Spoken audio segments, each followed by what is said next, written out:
Welcome back to Late Night Stories, the sanctuary of the uncanny and the home of the unexplained. Tonight's tale, Shadows of Innocence Lost, the tale of the city's dark night, takes us deep into the heart of a modern metropolis, where a haunting narrative unfolds.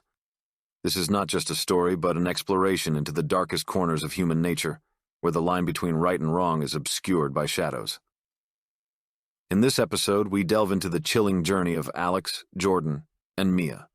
Three teenagers whose descent into darkness mirrors the city's own hidden fears and unspoken truths.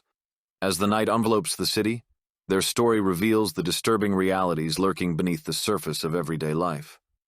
Join us as we unravel this gripping saga, where each twist and turn will leave you questioning the very fabric of morality and the depths of the human soul.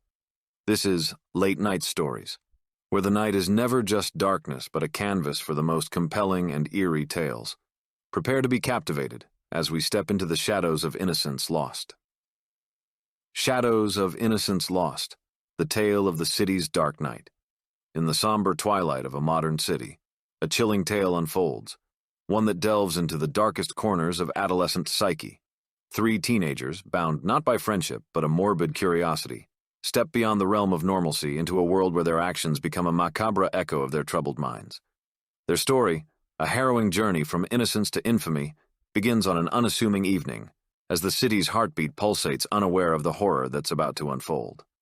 The air was thick with the electric buzz of city life, but for Alex, Jordan, and Mia, the night was a canvas for something far more sinister.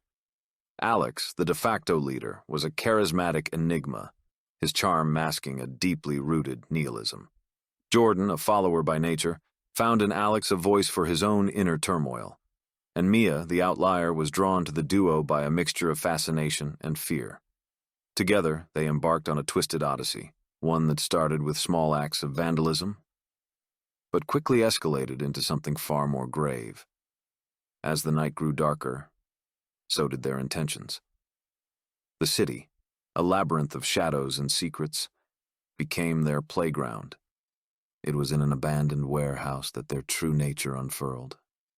Here, the trio's dance with darkness reached its zenith, culminating in an act so heinous that it would forever stain their souls. The aftermath left a community reeling, struggling to comprehend how such young minds could birth such darkness. And as the sun rose over the city, casting light on the unspeakable, the question on everyone's lips was the same. Why? As the city wrestled with the aftermath, the ripples of the event spread far and wide, turning what was once a local tragedy into a national spectacle. The media descended like vultures, each eager to dissect and analyze every detail of the teens' lives, searching for the elusive why. The public's fascination with the case was a mix of horror and morbid curiosity, a grim reminder of society's unending appetite for the macabre. In the heart of this turmoil were the families of the teens, thrust into an unwelcome spotlight. Their lives were dissected, past mistakes magnified, as if to find some clue, some reason that could explain the unexplainable. But no easy answers came. The more the layers were peeled back, the more complex and enigmatic the story became. The teens, once normal kids with everyday problems, had descended into a realm of darkness that defied simple explanations. The trial was a spectacle in itself, a theater of sorrow and disbelief. As each detail of that fateful night was laid bare, a portrait of the trio emerged, not as monsters but as deeply troubled individuals, each carrying their own burden of pain and confusion. The defense painted a picture of youths failed by systems meant to protect them, while the prosecution portrayed them as architects of their own demise. In the end, the verdict, whatever it was, seemed almost secondary to the larger, more disturbing truth, that such darkness could exist in one so young. In the shadow of the verdict, the city attempted to heal, but the scars ran deep. The story of Alex, Jordan, and Mia became a dark fable, a cautionary tale whispered in the corridors of schools and homes. It sparked a fierce debate about the nature of evil and the capacity of youth for darkness. Psychologists and pundits alike pondered on the influence of societal pressures, the impact of digital culture, and the depth of adolescent angst. Meanwhile, the prison sentences handed down to the trio did little to quell the public's unease. There was a sense that justice, in its traditional form, was inadequate in grappling with the complexities of the case. The community grappled with questions of rehabilitation versus retribution, the effectiveness of the juvenile justice system, and the role of society in shaping young minds.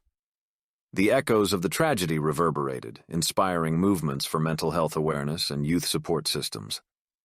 As years passed, the story of the teen killers faded into the background, yet its lessons remained etched in the collective consciousness. It served as a grim reminder of the fragility of youth and the thin line between normalcy and aberration. The city, once bustling with naive vibrancy, now carried a somber maturity, a community forever changed by a night that blurred the lines between adolescent recklessness and irrevocable darkness.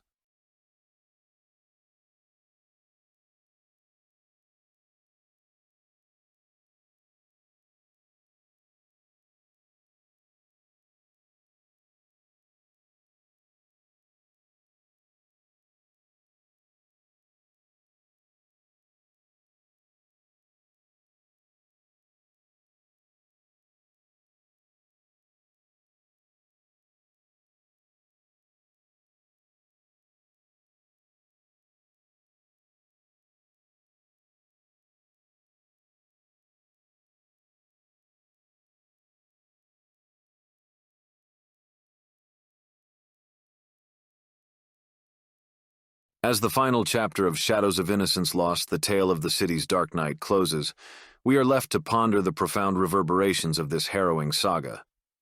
In the quiet aftermath, the city stands transformed, its once vibrant pulse now imbued with a somber maturity.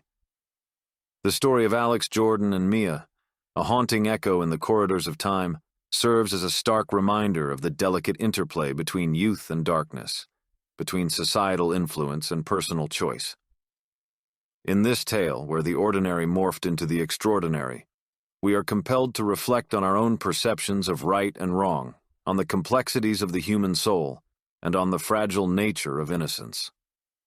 As we step back into the light of our everyday lives, the shadows of this story linger, challenging us to look deeper into the hearts of those around us, and perhaps into our own. Thus, the curtain falls on late-night stories, leaving us with a haunting melange of emotion and thought. Until we meet again in this sanctuary of the uncanny, remember, in the depths of the night, stories like these remind us that sometimes the most profound truths are found not in the glaring light of day, but in the quiet whispers of the dark.